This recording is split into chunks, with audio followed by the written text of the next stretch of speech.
आप देख रहे हैं चौहान वीडियोस और आज की वीडियो में हम बात करेंगे इग्नू की तरफ से जारी किए गए एक नए नोटिस के बारे में। इग्नू की तरफ से अपनी वेबसाइट पर 4 नवंबर 2023 को री रजिस्ट्रेशन के लिए बारे में जानकारी दी गई है।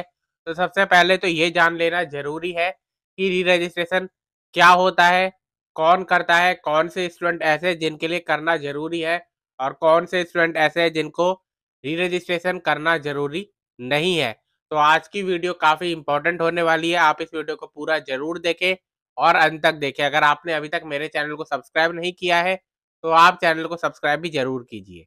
तो इग्नू की तरफ से जनवरी 2024 का री रजिस्ट्रेशन आपके लिए ऑफिशियली ओपन कर दिया गया है। सबसे पहले तो ये जान लेना ज़रूरी है कि ये री रजिस्ट्रेशन होता क्या है। आप अपना जब फर्स्ट ईयर में एडमिशन लेते हैं, तो उस समय आप फर्स्ट ईयर की ही फीस सबमिट करते हैं। अगर कोई कोर्स है जिसकी 12,000 रुपये फीस है, तो आप फर्स्ट ईयर की फीस ही अपनी एडमिशन के टाइम पर सबमिट करते हैं और सब्जेक्ट सिलेक्ट करते हैं अपने फर्स्ट ईयर के। जब सेकंड ईयर आता है, तो उस समय भी आपको फीस सिलेक्ट करनी हो, अपनी फीस सबमिट करनी होती है और सब्जेक्ट्स को सेकंड ईयर के सिलेक्ट करना होता है। उसे ही इग्नू के अंदर री रजिस्ट्रेशन भी कहा जाता है। और जो ये री रजिस्ट्रेशन होता है, वो डिग्री वाले जो स्टूडेंट होते हैं उनको करना होता है, यानी कि जिनका 2 साल का कोर्स है, 3 साल का कोर्स है, इस तरीके के डिग्री स्टूडेंट। सर्टिफिकेट कोर्सेज वाले जिनका 6 महीने का सर्टिफिकेट है, 1 साल का सर्टिफिकेट है, उनको ज़रूरत नहीं होती क्योंकि वो पहली बार में ही अपनी पूरी फीस जो है वो एक ही बार में सबमिट कर देते हैं, तो उनको इस तरीके का जो री रजिस्ट्रेशन है वो नहीं करना होता। अब री रजिस्ट्रेशन भी साल में 2 बार होता है। इग्नू के अंदर साल में 2 बार एडमिशन होते हैं, साल में 2 बार एग्ज़ाम होते हैं और साल में 2 बार आपके लिए री रजिस्ट्रेशन भी होता है। ज़रूरी है कि जिस स्टूडेंट का जिस समय री रजिस्ट्रेशन हो, वो उसी समय अपना री रजिस्ट्रेशन कर दे। इस समय जो है आप जानते हैं कि आपके दिसंबर 2023 के एग्ज़ाम चल रहे हैं और उन स्टूडेंट को जनवरी 2024 का भी री रजिस्ट्रेशन अब ये करना है। ज़रूरी नहीं है कि आप दिसंबर 2023 का एग्ज़ाम अगर नहीं दे रहे और आप एलिजिबल हैं, तो आप री रजिस्ट्रेशन नहीं कीजिए। जनवरी 2024 का री रजिस्ट्रेशन के लिए जो स्टूडेंट एलिजिबल है, उसको री रजिस्ट्रेशन करना ही होगा, चाहे वो दिसंबर का एग्जाम दे रहा है या फिर नहीं दे रहा है। अब जान लेते हैं कौन से स्टूडेंट है जो कि एलिजिबल है जनवरी 2024 के री रजिस्ट्रेशन के लिए।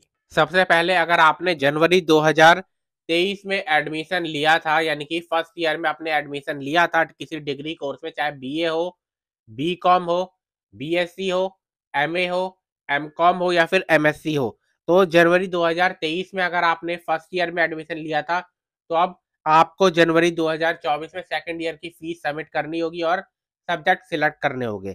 अगर जनवरी 2023 में आपने सेकंड ईयर का रजिस्ट्रेशन करवाया था, तो अब थर्ड ईयर का रजिस्ट्रेशन आपको करवाना होगा। ये खासकर बीए, बीकॉम, बीएससी वाले स्टूडेंट के लिए जिनका 3 साल का कोर्स होता है, क्योंकि एमए, एमकॉम, एमएससी जो होता है वो सिर्फ 2 साल का होता है। फर्स्ट ईयर में एडमिशन लिया, सेकंड ईयर का रजिस्ट्रेशन करवाया, बात खत्म।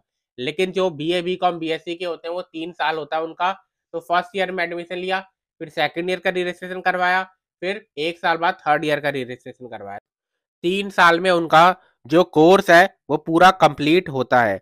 उसके बाद ऐसे स्टूडेंट भी रजिस्ट्रेशन करवा सकते हैं जो भी किसी भी कारणों से जुलाई 2023 में एलिजिबल तो थे, लेकिन री रजिस्ट्रेशन नहीं करवा पाए, यानी कि जुलाई 2023 में उनको री रजिस्ट्रेशन करवाना था, लेकिन किसी भी कारण से, चाहे उनको पता ना हो या किसी भी कारण से वो अपना री रजिस्ट्रेशन मिस कर गए हो, तो उनका 6 महीने जरूर वेस्ट हो गए। लेकिन अब वो जनवरी 2024 में रजिस्ट्रेशन करवा के और 6 महीने वेस्ट होने से बचा सकते हैं। यहाँ पर मैं बता दूं आपको, अगर आप जनवरी 2024 में रजिस्ट्रेशन करेंगे, तभी आप दिसंबर 2024 का एग्जाम देने के लिए भी एलिजिबल हो पाएंगे।